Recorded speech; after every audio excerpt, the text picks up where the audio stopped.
Selamat pagi.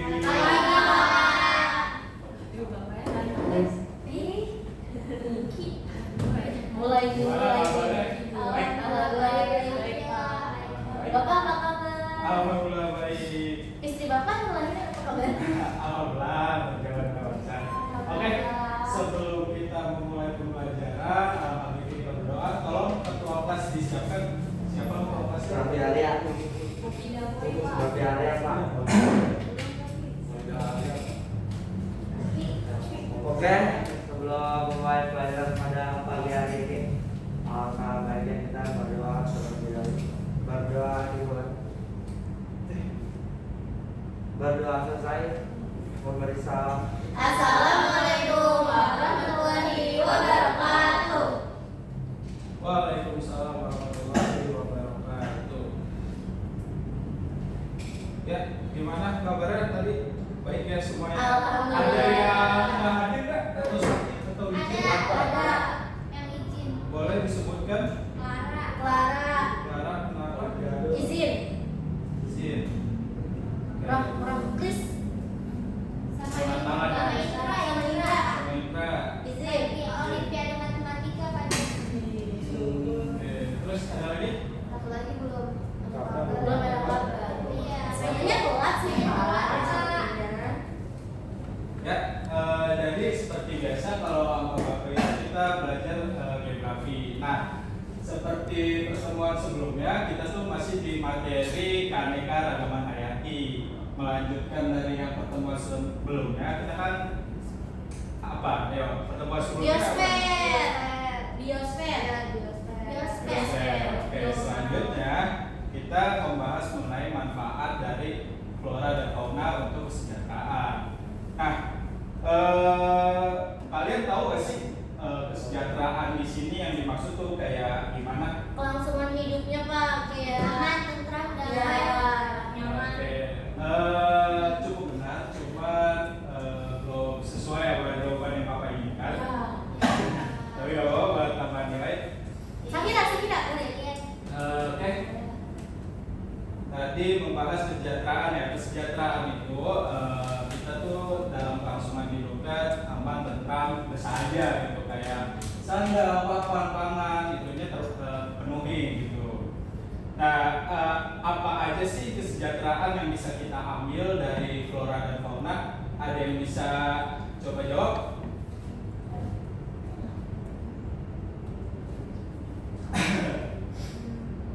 Contoh kecilnya banyak banget nih.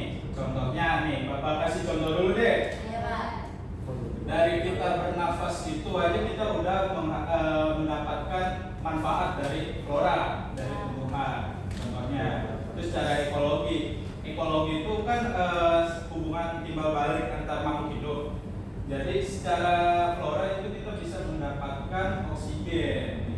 Itu manfaat yang membuat kita sejahtera. Jadi coba dipikir, kalau kita nggak ada tumbuhan, nggak ada oksigen, kita sejahtera nggak nih secara pernapasan? Enggak, sesak nafas Pak. Bener. Bisa bangkuannya rusak Pak.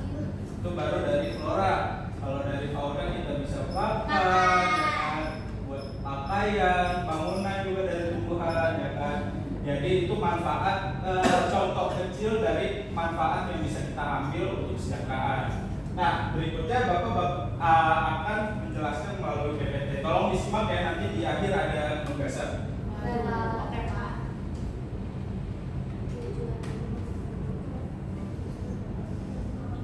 Bagus banget PPT-nya. Mas. Tampilkan Pak. Ya. Oke. Nah, masih dengan Bapak Keanekaragaman Hayati di Indonesia, kita ambil contoh di Indonesia ya. Subbabnya itu manfaat flora dan fauna untuk kesejahteraan. Nah, untuk apa sih kita belajar mengenai manfaat atau pentingnya flora fauna untuk kesejahteraan? Nah, di Indonesia sendiri adalah salah satu negara yang mempunyai mega biodiversitas terbesar di dunia. Dengan negara kepulauan itu tuh banyak banget sumber daya alam yang dapat kita manfaatkan untuk kesejahteraan. Nah, itu juga membuat kita mendapat pemahaman membantu kita melindungi sumber daya alam yang bernilai tinggi dan untuk juga bisa berkelanjutan. Jadi gak hanya saat ini aja kita merasakan kesejahteraannya, tapi di kemudian hari atau masa depan kita juga masih bisa mendapatkan kesejahteraannya. Nah, selanjutnya itu ada keanekaragaman hayati berperan penting bagi ekonomi, kesehatan, budaya, dan lingkungan. Kita belajar manfaat flora dan fauna itu untuk kesejahteraan itu biar kita tahu nih flora dan fauna itu sangat penting bagi ekonomi, kesehatan, budaya, dan lingkungan. Terus juga kita bisa meningkatkan kesadaran masyarakat yang diperlukan agar pemanfaatan sumber daya dilakukan secara berkelanjutan seperti yang tadi Bapak bilang ya. Dan yang terakhir manfaatnya itu kita menjadikan dasar bagi pendidikan, penelitian, dan perencanaan pembangunan yang ramah lingkungan. Jadi bisa buat pendidikan, penelitian gitu kan, biar anak-anak, cucu-cucu kita nanti bakal tahu dan ada perencanaan pembangunan yang lebih ramah lingkungan. Oke, selanjutnya. Nah, sebelum kita membahas nih manfaat apa aja yang didapat dari flora dan fauna, kita harus tahu dong apa aja sih keanekaragaman hayati di Indonesia. Nah, yang pertama ini ada lebih 25.000 tumbuhan berbunga dan 400 jenis kayu Dipterocarp. Ada tahu nggak Dipterocarp itu kayu seperti apa? Nah, oke. Kayu Dipterocarp itu adalah sejenis kayu yang dapat bernilai ekonomis. Ya. Oh, kayak bisa. Ayo, apa aja? Jati. Nah, jadi bisa secara industrial, bisa secara ekonomis itu bisa Menghasilkan. benar menghasilkan cuan. Ada cendana buat bangunan jati, furniture, terus ada yang wangi-wangian apa? Kayu manis. Kayu. Ya boleh lah di searching nanti. Oke, selanjutnya ada mamalia dan kupu-kupu swallowtail. Jadi kupu-kupu yang memiliki ekor panjang terbanyak di dunia sampai nggak terhitung tuh jumlahnya. Terus ada lagi 1.519.000 jenis burung. Terus ada lebih dari 270 amfibi, lebih dari 600 reptil yang tersebar di ekosistem darat, lautan, dan perairan. Oke, kalau udah tahu ini sebelumnya juga udah pernah dijelasin ya di konservasi ya keanekaragaman hayatinya. Oke, lanjut. Nah, secara ekonomi manfaat flora dan fauna untuk kesejahteraan itu yang pertama adalah sumber renewable yang dapat digunakan gitu dan berkelanjutan. Terus yang kedua ada secara pertanian dan perikanan.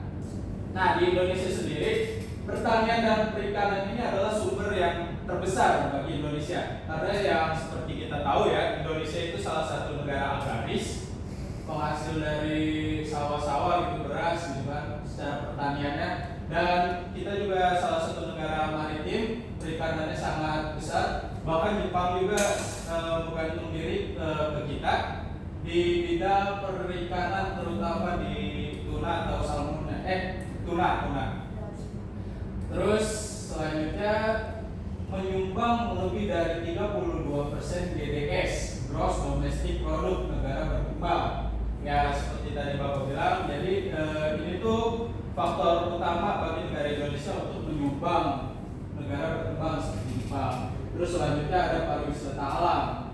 Nah ini tuh pendapatannya sangat besar ya, 2-12 miliar dolar per tahun. Karena yang seperti kita tahu dari satu provinsi aja, satu daerah aja udah banyak banget, kayak daerah Bogor kan, kayak ada curugnya, wisata-wisata alamnya banyak deh. Terus lebih dari 600 jenis tanaman atau hewan untuk kebutuhan hidup.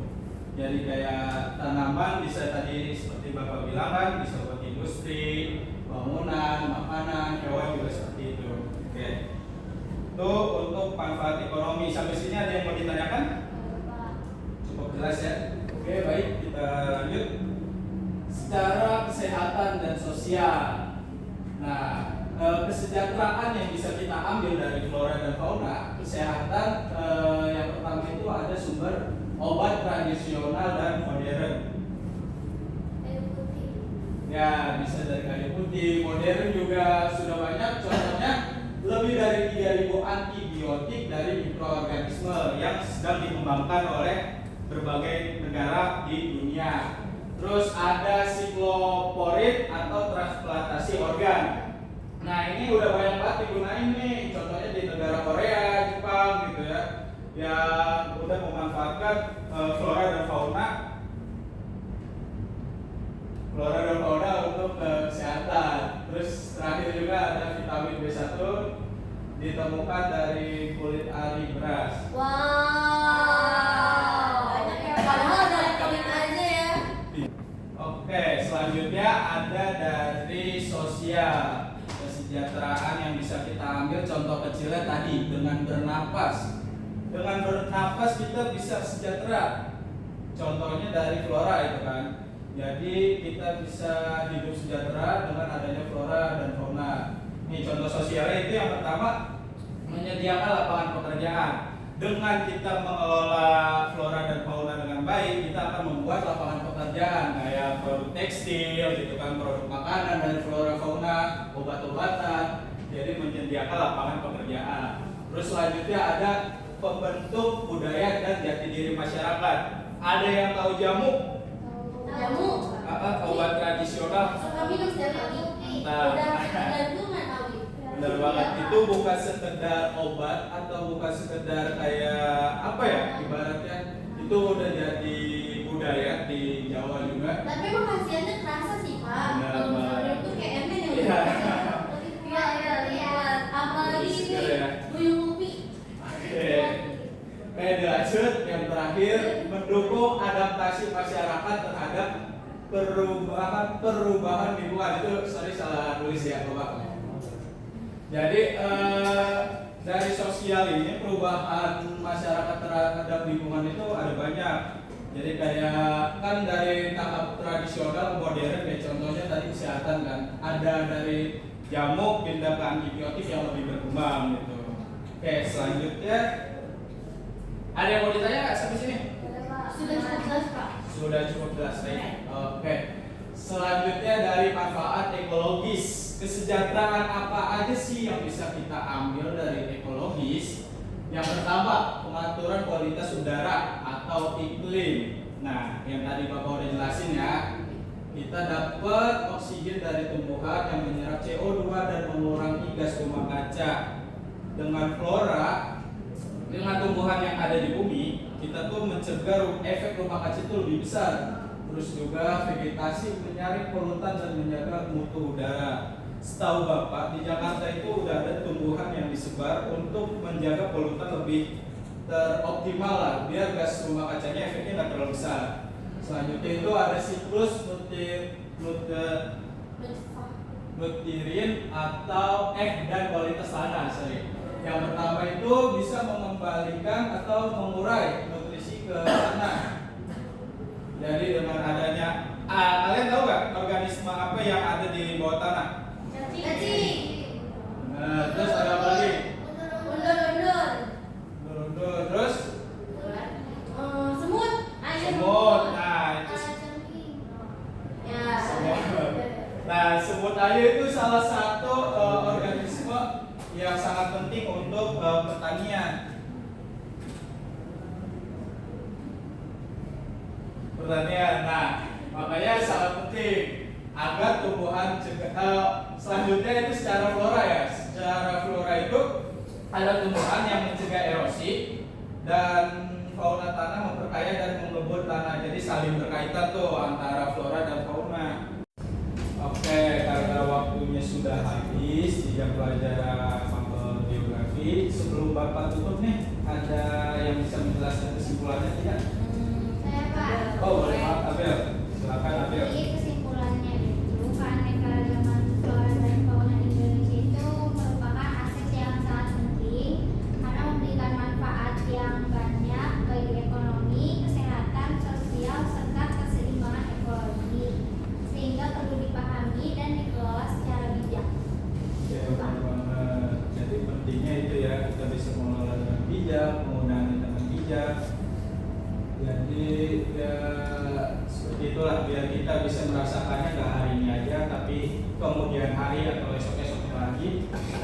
bisa merasakan kesejahteraannya. Buat keturunannya Pak, Benar, Pak. generasi berikutnya. Oke. Mungkin pembelajaran kali ini disebutkan. Ketua kelas silakan dipimpin doa. Oke. Sebelum mengakhiri pelajaran pada siang hari ini, kita sampaikan kita berdoa terlebih dahulu. Berdoa dimulai. Berdoa selesai kembali salam